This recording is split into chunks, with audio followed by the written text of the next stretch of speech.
Negara-negara maju yang pendidikannya maju nih, Finlandia dan lain sebagainya, nggak ada satupun menggunakan instrumen militer. Ini Deddy Mulyadi nggak paham ini falsafah. Jangankan Deddy Mulyadi, jangankan ibu-ibu ini ya, Deddy Mulyadi aja nggak paham tentang falsafah. Jadi saya nggak perlu mendebat ibu ini. Hai, salam kenal. Namaku Diana. Aku warga Indonesia yang tinggal di Finlandia, teman-teman. Info, Finlandia itu adalah negara dengan pendidikan terbaik nomor 1 di dunia, cinta. Nah, guys, jadi aku somehow TikTok itu ngasih FYP banyak banget tentang pembahasan video sebelumnya, yaitu tentang kebijakan Gubernur Jawa Barat yang mengirimkan anak-anak nakal ke barak, kan? Militer.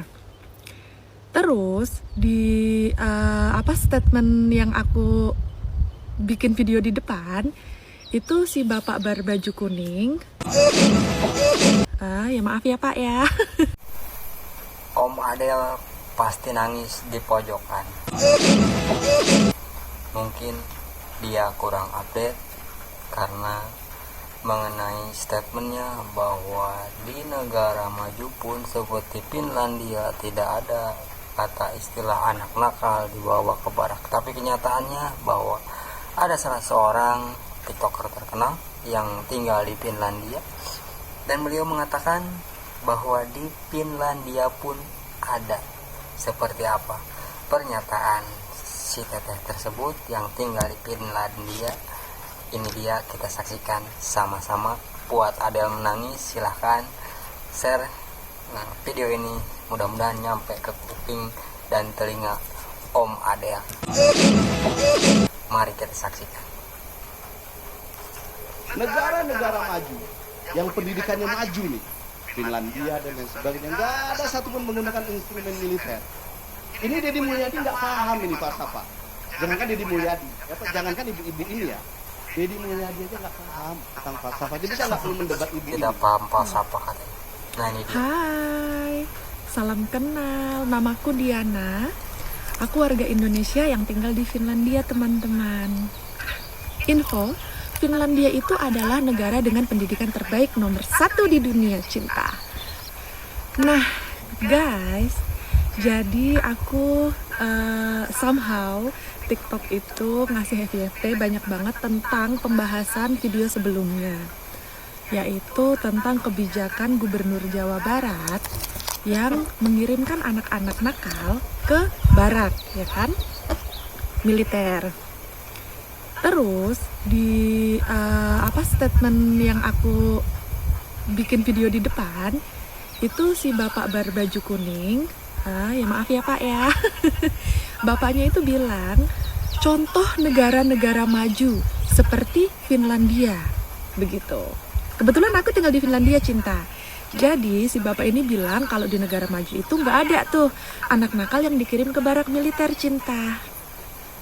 Nah, pertanyaan saya, bapak tahu dari mana? Apakah bapak Tahu sudah dari mana, melakukan Pak, survei? Apakah bapak sudah ngecek di Finlandia itu seperti apa mengurusi anak-anak nakal? Begitu ya, Pak ya. Di sini saya mau bantu menjawab, Pak. Kebetulan saya kerja di TK. Nah, kebetulan kedua, TK saya itu satu gedung dengan sekolah anak-anak yang nakal ini. Jadi mungkin namanya berbeda, bukan barak militer. Tapi di sini tuh namanya adalah kayak family center gitu, ada bahasa Finlandianya sendiri. Nah, family center ini sistemnya kurang lebih sama, cuma nggak diajarkan kayak di Indonesia kan, diajarkan untuk baris berbaris menjadi kayak wajib militer ya. Nah, itu nggak kayak gitu, cuman caranya kurang lebih sama, mirip lah. Jadi itu khusus untuk anak-anak yang bandel, yang nggak mau sekolah, anak-anak yang suka tawuran dan lain sebagainya, samalah kayak di situ gitu ya. Atau anak-anak yang sudah ini kebiasaan mengkonsumsi minuman yang tidak seharusnya, yang di bawah umur. Terus untuk anak-anak yang udah kecanduan gitu kan sama barang-barang yang dilarang gitu. Itu akan dimasukkan ke situ Cinta. Begitu. Jadi sistemnya sama, dia akan dimasukkan ke dalam sekolah ini dan dia pun menginap di situ. Jadi dia tidak tinggal dengan keluarganya, tapi dia dimasukkan ke dalam situ. Di situ sama sistemnya, ada kalau sakit ada ada dokter bisa dibawa ke rumah sakit. Terus psikolog juga ada, psikiater atau apapun itu tuh disediakan. Ada gurunya juga. Terus dia sekolah juga, tapi satu hal, dia itu sekolahnya nggak di situ, ditaruh di sekolahan, tapi untuk antar jemput ke sekolah itu yang antar jemputnya itu bapak polisi. Begitu Cinta. Pertanyaanku, polisi sama TNI sama nggak sih? Beda ya. Tapi itu militer juga nggak sih? Jatuhnya sama-sama aparat negara kan, aparat keamanan kan. Jadi dia antar jemputnya sama bapak polisi.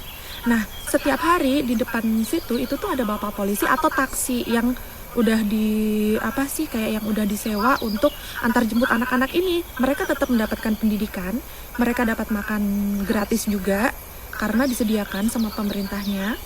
Mereka dapat ilmu yang harus dia dapatkan, yang dia nggak bisa dapatkan di lingkungan tempat dia tumbuh.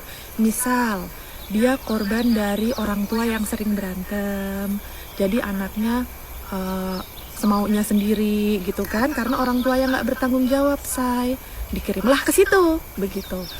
Atau anak-anak yang ya udah pokoknya anak-anak nakal akan dikirim ke situ begitu. Nah, jadi itu dia guys pernyataan dari si Teteh yang tinggal di Finlandia. Jadi buat Bapak Adel, kalau suatu saat mau mengkritik kebijakan seseorang, riset dulu kebenarnya seperti apa. Jangan asal jeplak, jangan asal ngomong tanpa tahu kenyataannya seperti apa.